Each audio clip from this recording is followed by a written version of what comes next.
You can see you protecting your apples here with the fence. Yes. And what's that? Is that what sort of animals are eating your apples? It's moose and deer. And deer, yeah. Okay. Tell us a little bit about your background. You have been interested in animals for many years, haven't you? Yes. Yeah. I used to be very fond of, or I've always been very, very fond of animals. And it was, in one way, a myth planted in me when I was very little. I think by my maternal grandmother, that I should become a veterinarian. For some years, that dream vanished. Did an upgrade to get into the vet college. Okay, so you became a vet. I became a vet. Yeah, and how many years have you been working as a veterinary surgeon? I can't remember. Many, many years. Have you been in practice or have you been in research? Or? I've been both. I've been in private practice with small animals. I've worked at the veterinary college. I've done research. And the last part of my career was as a laboratory animal person, being the head of department in various laboratory animal facilities. And I did research at the same time. Yeah, okay. Of different kinds. Yeah.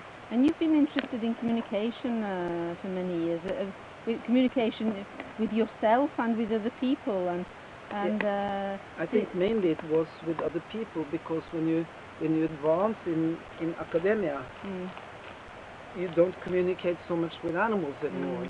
You need to communicate with people, and I found that difficult. And you got into NLP very early. You are actually one of the very first people that became qualified in Neuro Linguistic Programming in Norway. How long ago is that, Lisa? Long ago. I can't remember. Yeah. It's I think it was the beginning of the 80s. The beginning of the 80s, yeah. Because NLP was like almost unknown in Norway at that point. Yeah, I learned about it from an American friend who's a psychologist, and she's a Gestalt therapist, and she was very, very interested in NLP. And while I was visiting her, actually taking one of her Gestalt therapy courses, I read from Frog to Prince. Yeah.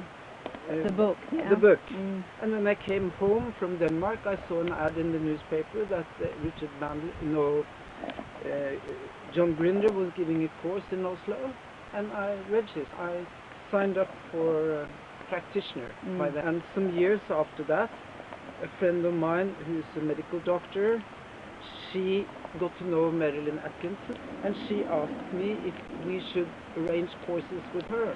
Yeah. And you went all the way as well. You became. Yes, I did all the courses that she could offer in towards trainer, and she also gave other courses, solution-focused counseling, other courses that were not part of the NLP curriculum.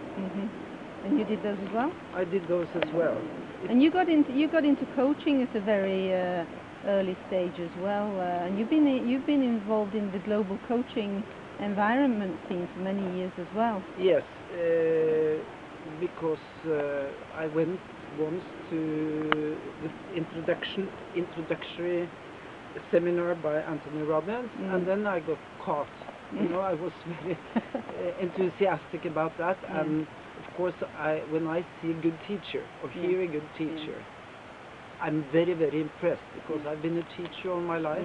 And you've also been teaching at the veterinary college here in Oslo, haven't you? Yes, and I have arranged and constructed courses of all kinds for graduate students. So teaching.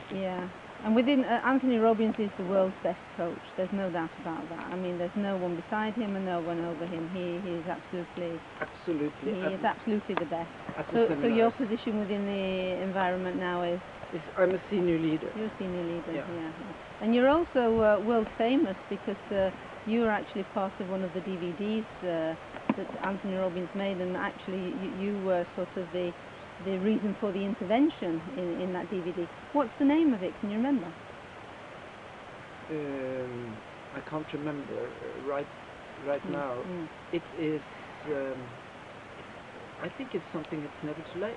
It's never too late. Because I was almost 60 years old. Yeah, yeah. And you know, that was also a very great surprise to me, because I didn't feel that I had any problems. I just had a simple question. And for some reason he pursued. But I was very surprised. The intervention was over 3 hours, took over 3 hours. How has that affected your life?